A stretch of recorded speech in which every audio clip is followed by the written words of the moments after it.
राधे राधे दोस्तों। मैं आचार्य पंडित Gangadhar Shastri YouTube channel ज्योतिष गंगा में आपका स्वागत करता हूं। दोस्तों, आइए मैं आपको आज एक अद्भुत कहानी सुनाऊंगा। लेकिन उस कहानी को सुनने से पहले एक अनुरोध है आप लोगों से कि आप लॉकडाउन में रहें, घर के अंदर रहें। जिस तरह लक्ष्मण रेखा को पार करने से माता सीता को रावण उठाकर ले गया था, उसी तरह मोदी रेखा को क्रॉस करने से भय है कहीं कोरोना उठाकर नहीं ले जाए। बाहर में कोरोना है, इसलिए आप अवश्य लॉकडाउन का पालन करें और सुखी रहें। अपने परिवार के लिए, अपने लिए, अपने समाज के लिए और अपने देश के लिए एक अच्छा उदाहरण बने। तो दोस्तों, आइए मैं आपको कहानी सुनाता हूँ कि माँ सीता जो थी वह रावण की बेटी थी। कैसे थी उसके विषय में मैं आपको बताता हूँ। रावण तो अनाचारी था, अत्याचारी था ही। तो बड़े उच्च कुल का पुत्र, महर्षि विश्रवा का पुत्र और ब्रह्मा का, लेकिन उसकी माँ थी, मैं दानव की पुत्री थी, इसलिए राक्षसी गुण उसमें आ गया और वह राक्षसी गुण का भी उपयोग करता था। ब्रह्मणत्व का तपबल और राक्षस की माया और राक्षस का अत्याचार, ये दोनों गुण उसमें भर गया था, दोनों गुण था। तो वह क्या करता था, जंगल में जाता था और ऋषि मुनियों का यज्ञ नष्ट करता था, तपस्या भंग करता था, कष्ट देता था। स्वयं को कहता था कि मेरी पूजा करो, भगवान हूँ और कोई दूसरा नहीं है मेरे समक्ष, क्योंकि त्रिलोक विजय तो था ही, बलवान तो था ही, इसलिए यही कहता था। और ऋषि मुनियों से वह टैक्स के रूप में उनका खून लेता था।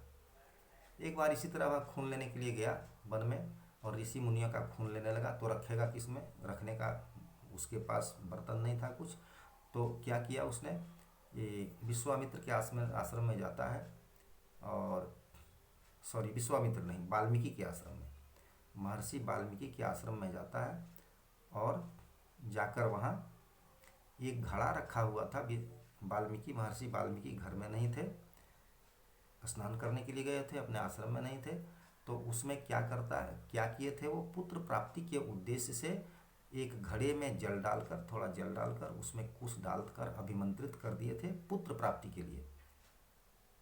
तो महर्षि वाल्मीकि में यह शक्ति थी कि वह घड़े में जल और कुश के द्वारा पुत्र की प्राप्ति कर लेते थे, पुत्र उत्पन्न हो जाता था उससे। तो उसको रख दिए थे और चले गए थे, स्नान करने के लिए गए थे। रावण उसमें जाता है और जाकर घड़े को उठाकर लाता है और उसी में ऋषि मुनियों का खून लेकर जाता है, लंका पहुंचता है और अपने शयन कक्ष में अच्छा से उसको रखता है और मंदोदरी को कह देता है कि इसको स्पर्श मत करना, इसमें विष है। मंदोदरी कही, नहीं नाथ, स्पर्श नहीं करूंगी मैं। उसके बाद फिर दूसरे दिन वह घर से निकल जाता है। वह बराबर घर से बाहर रहता था, अनाचार अत्याचार करता था, जिससे मंदोदरी हर समय क्षुब्ध रहती थी, प्रसन्न तो रहती थी नहीं, क्रोधित रहती थी। तो उसने सोचा कि मेरा जीवन क्या, पति यहाँ रहते ही नहीं हैं, पति अनाचार अत्याचार क्या क्या करते हैं बाहर में, तो मुझे जीने से क्या फ़ायदा, मैं नहीं जीऊँगी, मैं आत्महत्या कर लूँगी। तो आत्महत्या के लिए उसने सोचा क्या रास्ता चुनूँ, कहाँ आत्महत्या करूँ, कैसे करूँ। तो उसे वही घड़ा दिखाई दिया और याद आया कि रावण ने बोला था इसमें कि विष है, तो मैं इसी विष को पान कर जाती हूँ। उस विष को मंदोदरी ने पान कर गया और पी लेने के बाद मरी तो नहीं, लेकिन महीने 2 महीने के बाद पता चला उसको कि मुझे गर्भ ठहर गया है। और अब वो क्या करे, चिंतित हो गई कि रावण घर में नहीं और मैं गर्भवती हो गई। रावण अगर आएंगे तो मेरी जान तो ले ही लेंगे और निर्दोष मैं हूँ, मैं अनजान से ऐसा किया, जिस चीज़ को रावण मानेंगे नहीं और मेरी लाज भी जाएगी, मेरी इज्जत भी जाएगी और मेरी जान भी जाएगी। तो उसका क्या उपाय करो। तो मंदोदरी की एक परम सहेली कहिए, दासी कहिए, दासी के रूप में थी त्रिजटा, जो उसकी परम सहेली भी थी, जिसको आपने देखा होगा अशोक वाटिका में। माँ सीता को वह बेटी कहती है और माँ सीता भी उनको माँ ही कहती है और माता पुत्री का ही प्रेम करती है, वह दोनों में प्रेम है, माँ और पुत्री का ही प्रेम है। तो त्रिजटा को उसने बताया कि त्रिजटा देखो ऐसे ऐसे बात है, मैं गर्भवती हो गई। पूछी कैसे गर्भवती हो गई महारानी आप। तो मंदोदरी बोली कि इस तरह रावण ने लाकर एक घड़ा रखा था और उसमें कहा था कि इसमें विष है। मैंने सोचा कि विष पीकर ही आत्महत्या कर लूँ। उसको मैंने पी गया तो मरी तो नहीं, और लेकिन अभी मैं गर्भवती हो गई हूँ। तो अब क्या उपाय हो जिससे मेरी इज्जत भी बचे और जान भी बचे रावण से।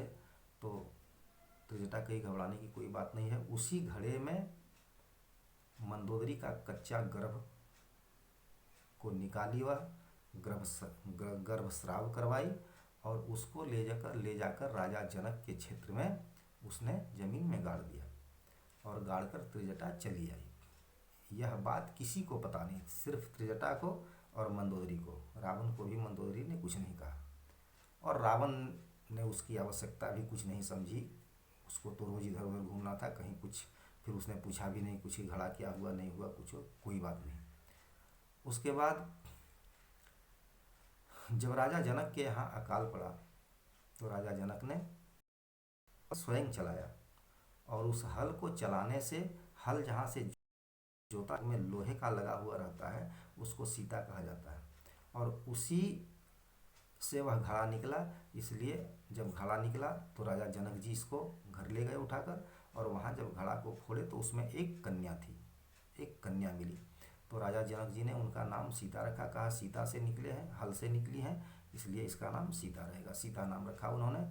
और इसी तरह सीता का जन्म हुआ, और सीता का जन्म की कहानी यही है। यह कहानी आपको अद्भुत रामायण में मिलेगी। अद्भुत रामायण में अद्भुत अद्भुत कहानियाँ हैं। मैं और कहानियाँ सुनाऊंगा, अद्भुत रामायण का एक दो कहानियाँ, उसे भी आप सुनाऊंगा दूसरी वीडियो में। तो दोस्तों इसी तरह रावण की पुत्री सीता थी, इसमें कोई शक नहीं है। आज का विज्ञान और उस समय का विज्ञान, आज है सामान्य विज्ञान और उस समय था महाविज्ञान।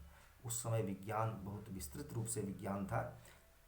तो इसमें शक हो कि कैसे गर्भस्राव करा के घड़ा में कैसे उत्पन्न हो गया, ये सब बातें आवश्यक अनर्गल हैं। वो प्रतापी थे वे लोग, समर्थ के नहीं दोष गोसाई, विपावक सुरसरी की नाई। वे लोग सामर्थ्यवान थे, भगवान से स्वयं रावण भगवान से लड़े। उसी तरह की शक्ति उन लोगों में थी कि उस तरह करके और सीता का जन्म हुआ। तो दोस्तों आइए, अच्छा लगे तो इसे आप सब्सक्राइब अवश्य करिएगा, शेयर अवश्य करेंगे अपने मित्रों को, जिससे आपके मित्र भी जान सकें। और गृह संबंधी जो भी वीडियो मैं डालता हूँ वो डालता रहूँगा। अभी लॉकडाउन है, आवश्यकता भी नहीं है, कोई कुछ कहीं को कर नहीं पा रहे हैं, इसलिए मैं अभी छोड़ दिया हूँ। अभी कुछ कहानियाँ ही आप लोगों को सुना रहा हूँ और कहानियाँ ही सुनाऊँगा अभी। तो दोस्तों आइए, आज मैं अपनी वाणी को यहीं विराम देता हूँ। राधे राधे।